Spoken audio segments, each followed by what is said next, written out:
Tai labas rytas kolektyvas, ką atsikėliau aš Casablancoj ir va, koks vaizdelis, fulės stadikas stiprus, stiprus, sąlyginai. Tai va, šiaip dabar keliu videką, bet labai čia sunkiai kelia, eisiu ieškoti interneto, pažiūrėsim, kada čia įkels ir taip toliau, tai manau dar čia kokią valandą užtruksiu kaip nieko. Ir noriu eiti truputėlį pavaikščioti po Casablanką, bet šiaip tai debesys tokie, visur viskas šlapia.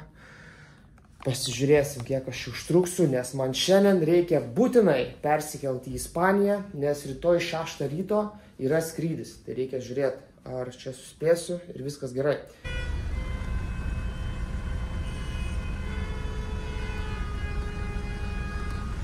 Nelabai suprantu, čia visi pypsina kažkodėl. Kodėl čia pypsina, tai gal kažkas pastrigo.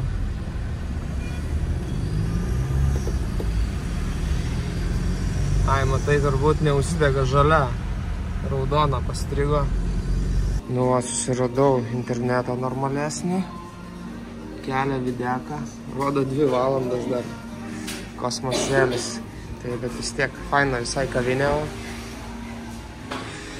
Ragaujam pusrytienę. Pažiūrėkite, kokia mėlyna. Čia mėlynoji spirulina. Skaniai atrodo, ne? Njam.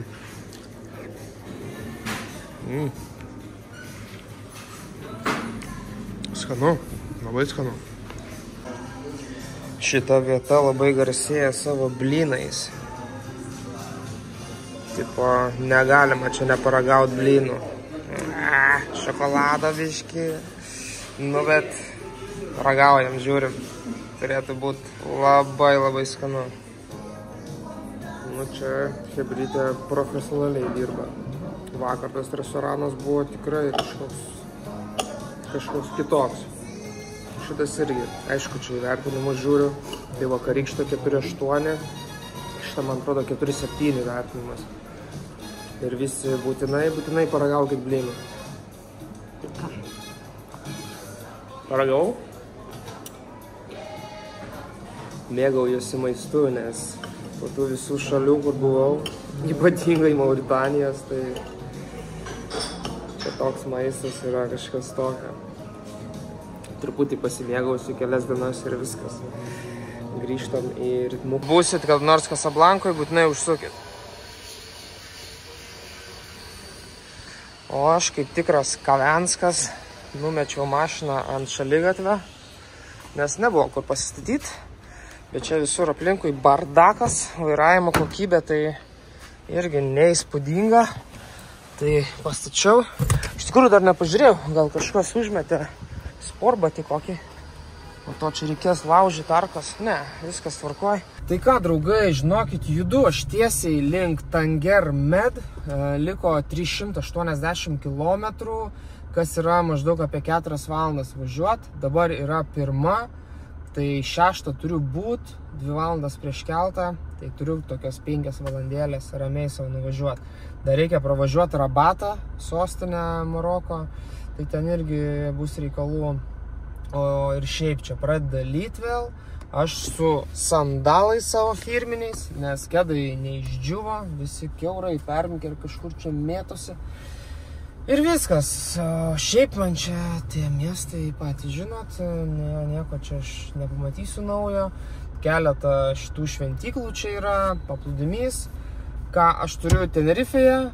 O to šventyklos tai yra o čia jau. Tai lekiam, kaip visą laiką, žinot kur, į priekį.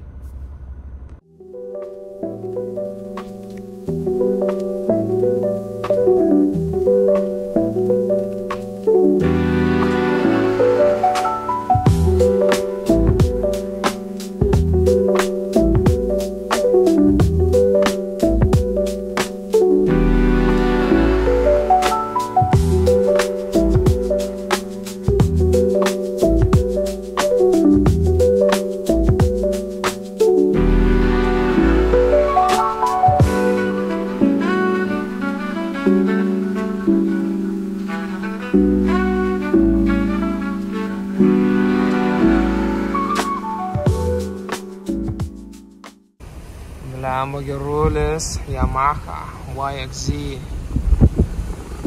Cool.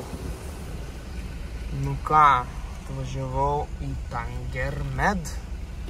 Hello, sir.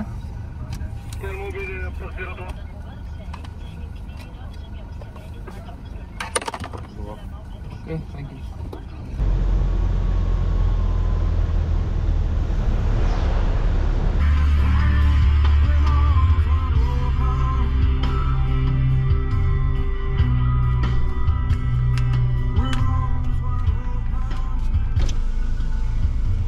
Hello. Passport.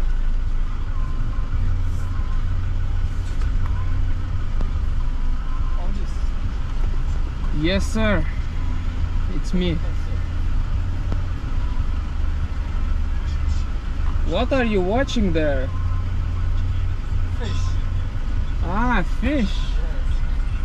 Doesn't look good, man.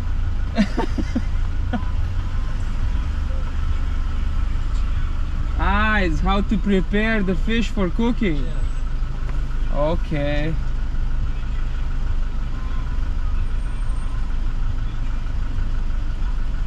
Žiūri, kaip žarnokus ištempia žuvį. Oh, that's it. Okay, thank you. Bye.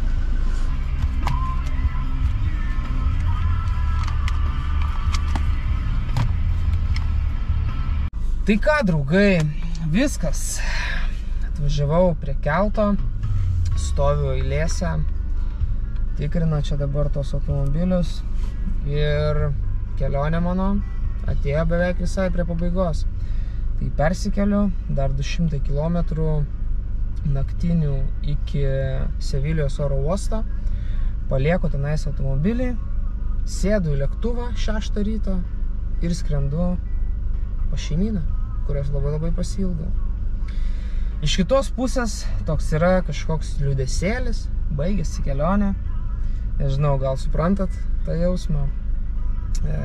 Labai fainai buvo, tikrai. Galbūt pabaiga nesusiklostė taip kaip planavau, bet tikrai, wow, labai smagu buvo. Jeigu kažkas žiūri dabar šitą video ir planuojat tokią pačią kelionę padaryti per mėnesį laiko, nedarykit, nesivarginkit, tikrai. Važiuokit mėnesių laiko į Maroką. Pakeliaukit Maroke. Marokas turi viską. Turi gamtą, turi dykumas, turi oazes, turi šiukšlynus, turi tuos lušnynus visokius. Viską čia galima pamatyti Maroke. Ypatingai dar yra tie vakarų Saharoje, tie Dakaro keliai. Ten yra wow, ten yra fantastika tiesiog. Tai nuvažiuojat per tą vakarų Saharą iki Daklos ir grįžtat pakrantį į viršų. Ta patį, ką aš dabar padariau. Tai aplankysit dar visus tos gražius miestus, Agadirą, Marakešą, Kasablanką, Rabatą nuvažiuosit, jeigu įdomus šitie dalykai. Ir viskas. Ir per mėnesį laiko nepavargsit, pailsėsit, pakeliausit ir labai daug pamatysit. O man, jeigu reikėtų suskirstyt šalis, nuo labiausiai patikusių iki mažiausiai patikusių iš tų visų 4, tai Marokas, aišku, pirma vieta, jau pasakiau dėl ko. Tada antra vieta turbūt nustebsit, bet yra Mauritanija. Vien tik tais dėl to, kad tikrai sugebėjo dar mane nustebinti savo šiukšlynais. Tas žuvies turgus, tais mersais surūdijusiais, supelyjusiais, ten nesuprasti, kaip jie dar iš vis važiuoja. Tai toks buvo, wow, kultūrinis šokas konkrečiai. Tai prisiminimas bus tikrai įdomus. Tada dėčiau Gambiją, nes Gambija tai tokia tikra Afrika jau, tokie tropikai, tos palmės, tie žvyrkeliai tokie, nu tokia jau Afrika.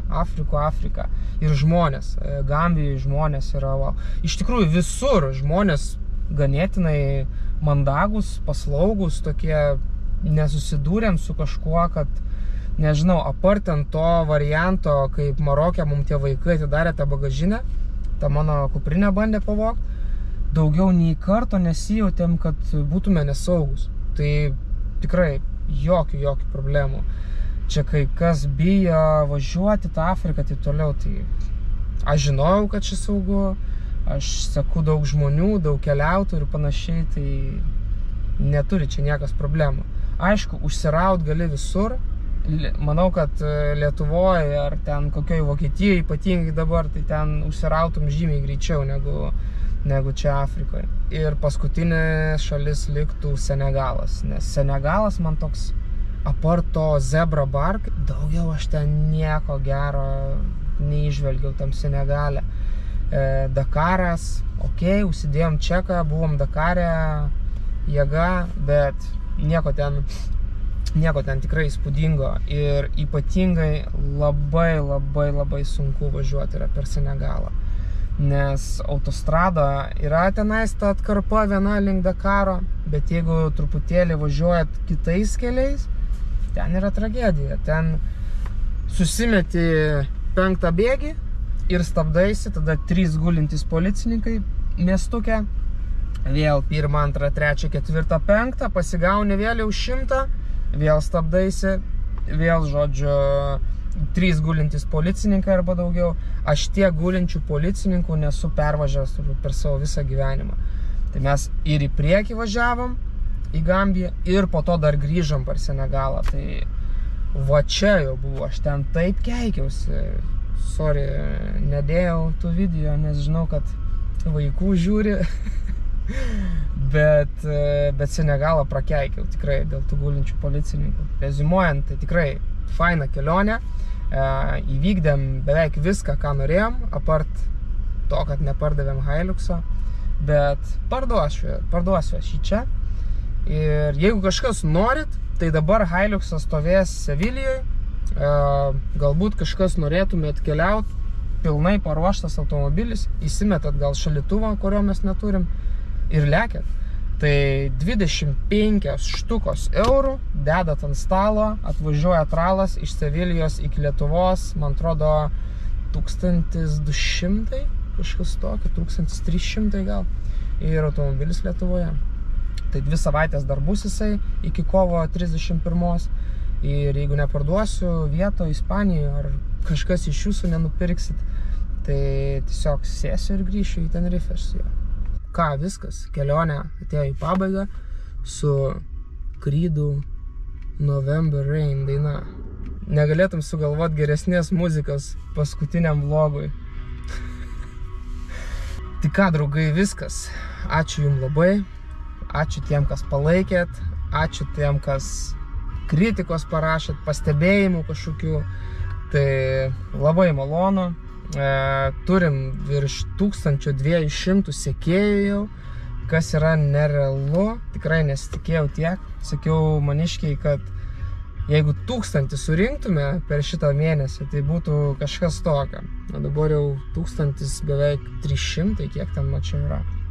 Tai ačiū jums labai. Ir ką, skrendu 23 dieną į vieną vietą, tai pabandysiu pavloginti iš tenais. O kas čia toliau bus su tais vloginimas ir taip toliau, tai tikrai negaliu pasakyti, nebežinau. Bet palaikymą iš jūsų turiu, tai pasižiūrėsim. Gal kažką dar užsuksim čia įdomaus. Ate ir susitiksim už geros savaitės. Čiau, ačiū visiems.